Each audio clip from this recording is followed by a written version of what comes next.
Iran Israel जंग का छठा रोज। इसराइल अमेरिका को जंग में घसीटने में कामयाब। अमेरिका का सरेंडर का मुतालबा। ईरान का भरपूर इत्मीनान। ईरान के सुप्रीम लीडर आयतुल्लाह खामनाई ने इसराइल को मुंह तोड़ जवाब देने का इरादा किया है। एक्स पर एक ट्वीट में उन्होंने कहा कि ईरान दहशतगर्द सहूनी हुकूमत को सख्त जवाब देगा। इससे कबल वो फारसी जबान के अकाउंट से पोस्ट शेयर करते हुए इसराइल के खिलाफ जंग के आगाज का भी ऐलान कर चुके थे। ईरानी सुप्रीम लीडर के मज़कूरा बयानात अमरीकी सदर डोनाल्ड ट्रंप की जानिब से उन्हें आसान हदफ करार दिए जाने और इसराइली वजीर आजम की जानिब से कत्ल की धमकियों के बाद सामने आए हैं।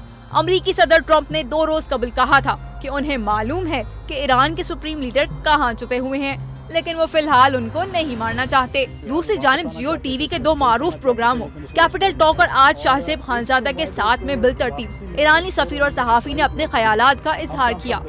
ईरानी सफीर रजा अमीरी मुकद्दम ने कहा कि अमेरिका के तमाम सदूर ईरान पर दबाव डालते रहे हैं, लेकिन ईरानी कौम ने कभी इन धमकियों को संजीदा नहीं लिया।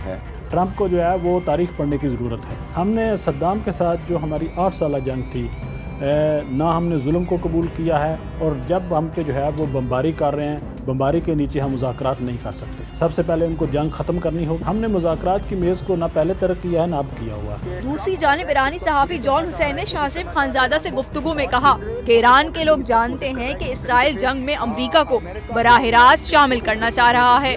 आज भी चीजें नॉर्मल हैं, लेकिन सूरत हाल स्ट्रेस की तरफ बढ़ रही है। और ज़्यादा क्लैरिटी इन चीज़ों में आ रही है जब हमें पता चल रहा है कि यूएसएस निमिट्स फॉर एग्जांपल इस तरफ आ रहा है।